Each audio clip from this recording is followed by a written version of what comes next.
देखिए, कल अमेरिका ने 3 न्यूक्लियर साइट्स थी जो ईरान की, उन पर अटैक किया था। इस बीच आज फोर्डो पर फिर इजराइल ने अटैक किया। इससे कई सवाल खड़े हो रहे हैं, जरा जानकारी आपको देते हैं।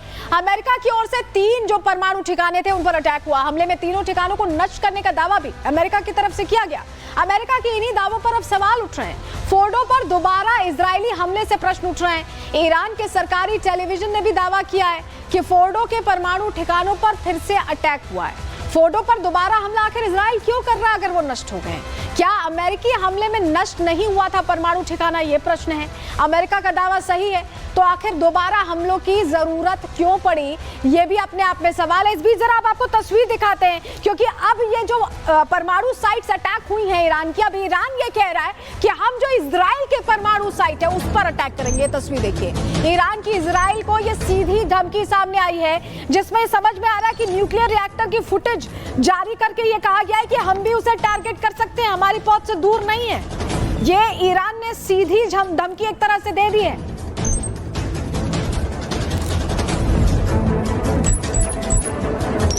तो ये जो तस्वीर हम आपको दिखा रहे हैं, जरा इसको डिकोड करते हैं, जरा आपको समझाते हैं, क्योंकि अमेरिकी हमले के बाद ईरान की इजराइल को सीधी चेतावनी लग रही है। इजराइल के डिमोना न्यूक्लियर रिएक्टर की फुटेज जो जारी की गई है ईरान की तरफ से, हमने आपको दिखाई। ईरान पहले भी न्यूक्लियर साइट पर हमले की धमकी दे चुका है, लेकिन न्यूक्लियर साइट्स पर हमले में नाकाम हो सकता है ईरान। ये भी अंदर की खबर है। ईरान को B-2 बॉम्बर्स और बंकर बस्टर जैसे हथियार की जरूरत होगी अगर वो टारगेट करना चाहते हैं। और ईरान की सबसे बड़ी ताकत उनके ड्रोन्स और बैलिस्टिक मिसाइल हैं। इनसे केवल न्यूक्लियर साइट की सतह पर वार किया जा सकता है, बहुत ज्यादा इसे नुकसान नहीं पहुंचाया जा सकता। इस बीच जब हम आपको बता रहे थे कि लगातार जो टॉप सोल्जर्स हैं वो ढेर किए जा रहे हैं इजराइल की तरफ से ईरान में, तो उस पर भी अंदर की जानकारी सामने आई। पाकिस्तान इसमें एक एंगल बनकर सामने आए। चलिए वो रोचक जानकारी जल्दी से आपको हम ग्राफिक्स के जरिए दे देते हैं। पाकिस्तान की धोखेबाजी की फिर से पोल खुल गई। ईरान को धोखा तो दिया ही था, पहले कह रहे थे ना कि न्यूक्लियर अटैक कर देंगे इजराइल पर अगर हमला होता है तो, फिर पलट गए थे अपनी बात से। इशाक डार ने कहा तो, और अब एक और नया खुलासा, ईरानी मीडिया ने एक बड़ा खुलासा किया है। ईरान के आर्मी चीफ की मौत के पीछे मुनीर है, मुल्ला मुनीर, इनके फील्ड मार्शल। इजरायली हमले में बाघेरी की मौत हुई थी, आपको याद होगा ये खबर हमने आपको बताई थी। इजराइल को बाघेरी की सटीक लोकेशन कैसे मिली ये प्रश्न था, और जानकारी अब ये मिल रही है कि आसिम मुनीर ने ये लोकेशन लीक की थी। 27 मई को ईरान दौरे पर पहुंचे थे आसिम मुनीर, और दौरे के दौरान ही मुनीर ने बाघेरी से मुलाकात की थी और एक घड़ी तोहफे में दी थी। वो घड़ी GPS से लैस थी, ये जानकारी मिल रही है, उसी से लोकेशन मिली है। गहरी साजिश के तहत घड़ी गिफ्ट करने का कर दिया जाए, इसे बंद ना कर दिया जाए।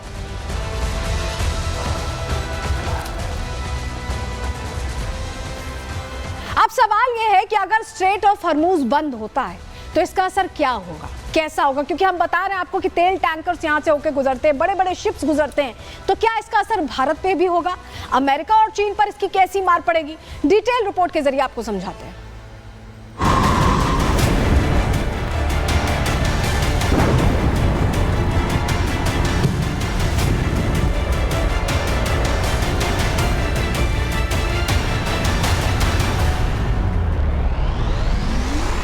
इजराइल और ईरान के बीच घातक जंग जारी है, लेकिन इस जंग में अमेरिका की एंट्री ने ईरान के गुस्से को बढ़ा दिया है। सामरिक तरीके से ईरान अमेरिका से बदला नहीं ले पा रहा, जिसके चलते अब ईरान ने अमेरिका पर इकोनॉमिक स्ट्राइक का मन बना लिया है। ईरान की संसद ने फारस की खाड़ी को अरब सागर से जोड़ने वाले स्ट्रेट ऑफ हॉर्मूज को बंद करने का प्रस्ताव पास कर दिया है। ईरान के इस एक फैसले ने अमेरिका से लेकर चीन तक खलबली मचा दी है। चीन से 36 का आंकड़ा रखने वाला अमेरिका आज उसके सामने गिड़गिड़ा रहा है। ईरान को आर्थिक सुसाइड करने से रोकने की मिन्नतें कर रहा है। दरअसल अमेरिका को ईरान की आर्थिक सुसाइड से ज्यादा मंदी की मार का डर सता रहा है। Donald Trump make Iran great again का जंगी नारा दे रहे हैं, लेकिन ईरान के एक दांव से उनका मेक अमेरिका ग्रेट अगेन का सपना टूटता नजर आ रहा है। ग्लोबल इकोनॉमी में कच्चे तेल की अहम भागीदारी है और ईरान इस कच्चे तेल का बड़ा निर्यातक होने के साथ साथ तेल निर्यात के रूट का इकलौता बादशाह भी है। और ईरान के इस फैसले से दो सबसे बड़े इकोनॉमी वाले देश अमेरिका और चीन घुटने पर आ जाएंगे।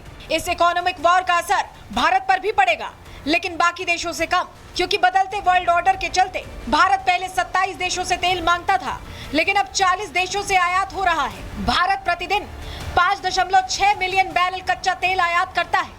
इसमें से करीब 1.5 से 2 मिलियन बैरल तेल स्ट्रेट ऑफ हॉर्मूज के रास्ते से आता है। बाकी रूस और ब्राजील से कच्चा तेल का आयात बढ़ा दिया गया है। मौजूदा समय में भारत का 38% कच्चा तेल रूस से आ रहा है। Our companies, the oil marketing companies, have enough stocks, and we are also confident that we can increase the supply of crude through other routes should the situation so warrant. And I believe that there is no cause for any alarm on this score. Hormuz strait अगर बंद हुआ तो इसका सबसे ज्यादा नुकसान भारत को नहीं बल्कि चीन को होगा। ये रूट बंद होते ही क्रूड ऑयल के दामों में आग लगने की आशंका है।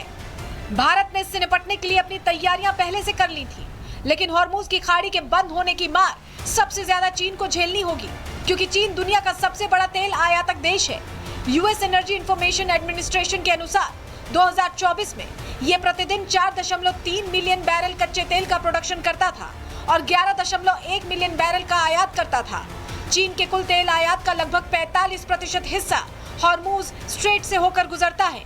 अगर ये रूट बंद हुआ तो ड्रैगन के आंसू निकलने तय हैं। हालांकि इस एकमात्र रूट के बंद होने से भारत समेत दुनिया के कई देशों में महंगाई पांव पसारेगी। क्रूड ऑयल में बढ़ोतरी हुई है, लेकिन उतनी नहीं हुई है जितनी इस युद्ध के बाद हो जानी चाहिए थी, क्योंकि स्ट्रेट ऑफ हॉर्मूज पूरा ब्लॉक होने जा रहा है इस युद्ध के कारण। और जब भी ये ब्लॉक होगा तो उस रास्ते से जितनी भी चीज़ों का आप आयात करते हो, चाहे आप ऑयल का करते हो या गैस का करते हो, उन सारी चीज़ों के या तो प्राइस बढ़ेंगे। दूसरा कारण है प्राइस बढ़ने का, बहुत से लोग अल्टरनेट रूट अडॉप्ट करेंगे, जिससे 1 से 2 हफ्ते तक टाइम और लग सकता है ट्रांसपोर्ट शिप को इंडिया पहुँचने में। एक्सपर्ट्स की माने तो तेहरान की ओर से दी जा रही धमकियों के बावजूद स्ट्रेट ऑफ हॉर्मूज को बंद करना जितना आसान कहा जा रहा है उतना है नहीं। ईरान को इससे फायदे से ज्यादा नुकसान होगा। चीन की ऊर्जा सप्लाई खतरे में पड़ जाएगी। शायद यही वजह है कि अमेरिका चीन से हस्तक्षेप की अपील कर रहा है। Bureau report, Republic Bharat. देखिए, कल अमेरिका ने 3 न्यूक्लियर साइट्स थी जो ईरान की, उन पर अटैक किया था। इस बीच आज फोर्डो पर फिर इजराइल ने अटैक किया। इससे कई सवाल खड़े हो रहे हैं, जरा जानकारी आपको देते हैं। अमेरिका की ओर से 3 जो परमाणु ठिकाने थे उन पर अटैक हुआ। हमले में तीनों ठिकानों को नष्ट करने का दावा भी अमेरिका की तरफ से किया गया। अमेरिका के इन्हीं दावों पर अब सवाल उठ रहे हैं। फोर्डो पर दोबारा इजरायली हमले से प्रश्न उठ रहे हैं। ईरान के सरकारी टेलीविजन ने भी दावा किया है कि फोर्डो के परमाणु ठिकानों पर फिर से अटैक हुआ है। फोर्डो पर दोबारा हमला आखिर इजराइल क्यों कर रहा है अगर वो नष्ट हो गए? क्या अमेरिकी हमले में नष्ट नहीं हुआ था परमाणु ठिकाना? ये प्रश्न है। अमेरिका का दावा सही है तो आखिर दोबारा हमलों की जरूरत क्यों पड़ी? ये भी अपने आप में सवाल है। इस बीच जरा आपको तस्वीर दिखाते हैं, क्योंकि अब ये जो परमाणु साइट्स अटैक हुई हैं ईरान की, अब ईरान ये कह रहा है कि हम जो इजराइल के परमाणु साइट है उस पर अटैक करेंगे। तस्वीर देखिए, ईरान की इजराइल को ये सीधी धमकी सामने आई है, जिसमें समझ में आ रहा है कि न्यूक्लियर रिएक्टर की फुटेज जारी करके ये कहा गया है कि हम भी उसे टारगेट कर सकते हैं, हमारी पहुंच से दूर नहीं है। ये ईरान ने सीधी धमकी एक तरह से दे दी है।